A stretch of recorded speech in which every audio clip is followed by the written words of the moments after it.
Hi, welcome to the step-by-step tutorial for the vegan Yorkshire pudding recipe, which is on my website at rosiebaker.com.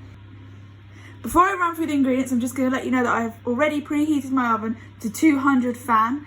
I will put up on the screen what that is if you don't have a fan oven or if you need a gas mark. Before I run through the ingredients, we need to put this into the oven with a bit of oil in it. I'm only going to be making 4 Yorkshire puddings today because they're for my roast and it's only me and my partner and we just want 2 each. So what you're going to do is you're going to get vegetable oil. And you can do this in measurements, so I'd say it's about a teaspoon, but I usually just line the base of it.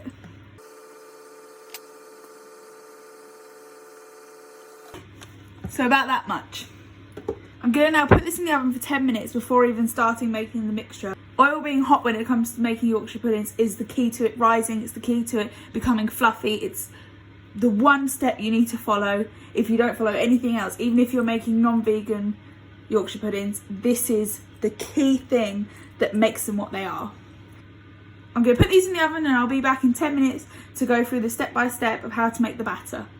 Okay, thank you. Okay, so my oven has been on for 10 minutes now with the oil in, and I'm just going to start making the batter. So I'm just going to go through the ingredients that I've got here. I've got 100 millilitres of soya milk, 2 tablespoons of warm tap water. I've just run it until my tap got warm and then filled it up that way. In here we've got 70 grams of self-raising flour and an 1/8 teaspoon of baking powder. We're just going to mix them all together in here. I'm going to use my handheld mixer, which you would have seen me use in my carrot and coriander soup recipe. Right, so pop this in here. It's best to use a jug because we're going to be pouring this mixture into the hole of the cupcake tin. You can do this bit by bit if you want to avoid clumps, but I'm just going to whisk it all together now.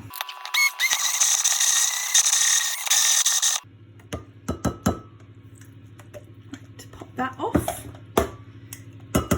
give it a good tap. Just going to grab a spoon and check that it is lump free.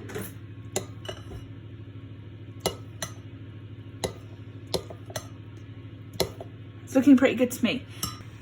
Yorkshire pudding recipes, if you've ever tried them before, are very runny. It's the same as having a pancake mixture. So this one is a little bit more firm than that. Not by much, but don't worry if it seems a little bit different to what you usually make Yorkshire puddings out of if you've done them the non-vegan way. It will still work. You haven't done anything wrong. Now this is made, we're not going to let it sit for any time at all. We're just going to pop that there and we're going to get out the tin that's been heating in the oven. I'm now evenly just going to pour this into the 4 holes that have the oil in. I'm going to hope to hear that sort of sizzle and crackle because that shows that the oil's hot enough that it's already started cooking the batter as the batter enters the holes.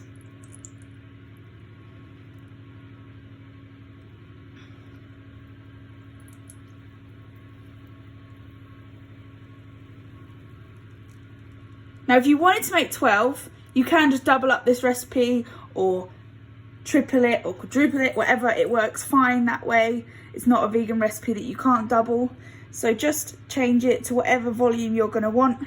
I usually say about 2 Yorkshire puddings per person, but sometimes in my family we would have up to 4. It's a bit messy the way I've done it, but don't worry about that. We're just going to stick this in the oven now for 25 minutes or until they look golden and ready to come out. Okay, so I'll check back in with you when I'm ready to take these out of the oven. Right, so mine have been in the oven now for about 24 minutes, so I think I'm about ready to get them out and we can have a look at what they look like. Obviously they don't look like normal Yorkshire puddings because it's hard to get the same thing without having eggs involved because that's what makes it rise. But they have cooked and they do look really good. They've got that nice golden look to them and I'm excited. So if yours turns out like this, then I reckon they're going to be pretty damn great too. I hope yours turns out just as well as mine have, and I hope you enjoy them with your roast or toad in the hole or whatever you decide to do with them. Thanks for watching this recipe. I'll be back next week. I hope you have a really nice weekend. Bye.